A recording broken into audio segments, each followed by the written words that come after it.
IMF نے جو ابھی انسٹالمنٹ وہ ہمیں دیتے ہیں لاسٹ انہوں نے 1.5 بلین کی جو انسٹالمنٹ تھی انہوں نے اس کو ایشو کیا تھا. وہ دوبارہ سے وہی کہانی ہے جو اس وقت بھی تھی. حکومت شہباز شریف صاحب کہہ رہے تھے کہ وہ ہماری ناک سے انہوں نے لکیریں کھنچوائی ہے. اب پھر وہی چیزیں ہیں. اچھا ایک طرف باتیں کی جا رہی کہ پاکستان ڈیفالٹ کر رہا ہے. اس وقت ڈاکٹر صاحب کہہ رہے ہیں کہ نہیں ڈیفالٹ نہیں کر رہا. کچھ اکانومسٹ کہہ رہے ہیں کہ نہیں ڈیفالٹ تو نہیں کر رہا لیکن سچویشن اچھی نہیں ہے. یہ ساری مختلف چیزیں ہیں, بہت سارے مسائل ہیں. میں آپ کو بتاتا ہوں کہ اس وقت ہو کیا رہا ہے. کچھ کمپنیز پاکستان سے اپنا بزنس پیک کر کے اور جا رہی ہیں. بڑے جوائنٹس ہے, یہ کوئی عام کمپنیز نہیں ہے جن کی تھوڑی سی انویسٹمنٹس ہو. کہ اس وقت پاکستان کا جو فورن ڈیٹ ہے دیٹ از $130 بلین. کتنا؟ 130 ارب ڈالر, روپے نہیں ہے. اچھا اس کے ساتھ ساتھ پاکستان نے نیکسٹ 3 ایئرز میں جو پیمنٹس کرنی ہے وہ کتنی ہے؟ 73 billion US dollars next 2 years میں. اچھا ابھی پاکستان کے پاس پیسے کتنے ہیں؟ 7.5 ارب ڈالر. پاکستان کا جو منتھلی بل آتا ہے جو ہم چیزیں خریدتے ہیں, ایڈیبل آئل ہے, کھانے پینے کی چیزیں ہیں, یا پھر ہمارا جو امپورٹ بل ہوتا ہے وہ تقریباً 7 سے 8 ارب ڈالر یا 6 سے 7 ارب ڈالر کے درمیان ہوتا ہے پر منتھ کی. میں بات کر پر اینم کی نہیں. اچھا کیا چیزیں چینج ہوئی ہیں وہ تھوڑی سی آپ کے ساتھ شیئر کرنا چاہوں گا کہ اس وقت جو 130 بلین ڈالر ہے یہ جی ڈی پی کا 40% ہے. پہلے یہ 25% ہوتا تھا, جو وہ بھی کوئی بہت اچھا نہیں تھا بٹ دیٹ واز ایکسیپٹیبل. 25% اور 40 میں بہت فرق ہے, 15% کا ڈفرنس ہے ان دونوں میں. اچھا IMF کہہ رہا ہے کہ بھائی آپ لوگ پیسہ اکٹھا نہیں کرتے, آپ ٹیکسیشن صحیح نہیں کرتے, ہمیں بہت سارے کنسرنز ہیں.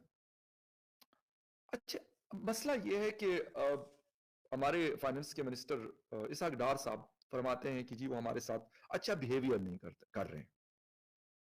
صحیح ہے, لیکن اسحاق ڈار صاحب خود کیونکہ چارٹرڈ اکاؤنٹنٹ ہے, ڈار کے نام سے ان کا فرم بھی ہے دبئی میں, ان کو ان ساری چیزوں کا پتہ ہے. میں یعنی بزنس کا ایک اسٹوڈنٹ, کچھ تھوڑا بہت پڑھا ہوگا اکاؤنٹس کو یا تھوڑا بہت دیکھا ہوگا, لیکن اسحاق ڈار صاحب جیسا ایکسپیرینس نہیں ہے.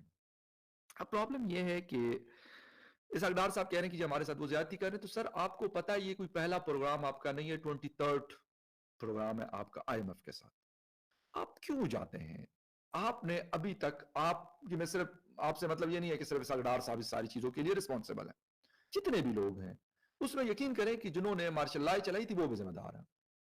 ان کو بھی آپ لوگوں نے ابھی تک ان 75 ایئرز میں ایسا کوئی کچھ نہیں کیا, بلکہ جو کچھ تھا بھی اس کو بھی ہم نے کھو دیا. اور میں نے کہا تھا کہ ہم یہ دیکھ رہے ہیں کہ پوری دنیا کی جو ٹیک کمپنیز ہیں اس پہ جو رول کرتے ہوئے یوتھ نظر آ رہی ہے وہ انڈین یوتھ ہے. اور اس کے علاوہ ہم نے یہ بھی کہا کہ جو دیگر کنٹریز ہیں وہاں پر بڑے بڑے جو کاروبار ہیں, بزنسز ہیں, اس پہ ایسا نظر آتا ہے کہ جیسے انڈینز چھائے ہوئے ہیں. اور نہ صرف یہ کہ ہم جو پولیٹیکل لابنگ ہے اس پہ تو بات کرتی ہے کہ بھی امریکہ میں, UK میں, وہاں پر ان کی پولیٹیکل لابی جو ہے وہ بہت زبردست اسٹرانگ ہے. لیکن اس سے ہٹ کر جو لابنگ ہے وہ تو ایک الگ چیز ہے نا اس کے پر, لیکن اس سے ہٹ کر اگر یہ دیکھا جائے کہ اگر آپ کی ایجوکیشن سسٹم کمال کا ہے, اگر آپ کا ایجوکیشن سسٹم آپ نے بہت ہی اچھا بنا لیا ہے تو وہ آپ کو اتنی ریمیٹنسز دلا سکتا ہے. کیونکہ انڈیا کے جو ہائیلی اسکلڈ یوتھ یا لوگ وہاں پر جا رہے ہیں اور اچھے وہ جابز پر وہاں پر لگ رہے ہیں, تو اس کی وجہ یہ ہے کہ ان کا ایجوکیشن سسٹم بہت اچھا ہے. ان کا IT کی جو تعلیم ہے وہ آپ کو پتا ہے, وہ تو پوری دنیا سے وہاں پر لوگ جو ہیں وہ حاصل کرنے کے لیے آتے ہیں. تو اگر کوئی کنٹری اپنا ایجوکیشن سسٹم اچھا کر لے اور اپنے نوجوانوں کو بہت ہی زبردست بہترین سائنس اور ٹیکنالوجی کی تعلیم دے تو اس کے نوجوان باہر جا کر اپنے ملک کو یہ فائدہ پہنچا سکتے ہیں. اب ہوا کیا, اس خبر کو خان صاحب کے لیے ایک بہت بڑی خبر ہونا چاہیے, عمران خان کے لیے, کیونکہ عمران خان کا یہ دعویٰ تھا جو PM مودی نے کر دکھایا. بھائی یہ دعویٰ تو یہ کلیم تو ہمارے عمران خان صاحب کیا کرتے تھے, وہ کہتے تھے کہ میرے آنے کی دیر ہے, میں جب آؤں گا, جب میری حکومت آئے گی تو پوری دنیا کے پاکستانی جو ہے وہ ہمیں اس طریقے سے پیسے کی برسات ہوگی کہ ہم تو کہیں سے کہیں نکل جائیں گے, راکٹ کی رفتار سے جو ہم اوپر جائیں گے. اور آپ دیکھیے گا کہ مراد سے یہ کہا کرتے تھے, ان کی ویڈیو بڑی وائرل ہوئی تھی کہ جیسے ہی آئیں گے ویسے ہی وہ کتنے ارب ڈالر جو ہے منہ پہ ماریں گے, قرضے کے واپس کریں گے, سب قرضہ اتر جائے گا,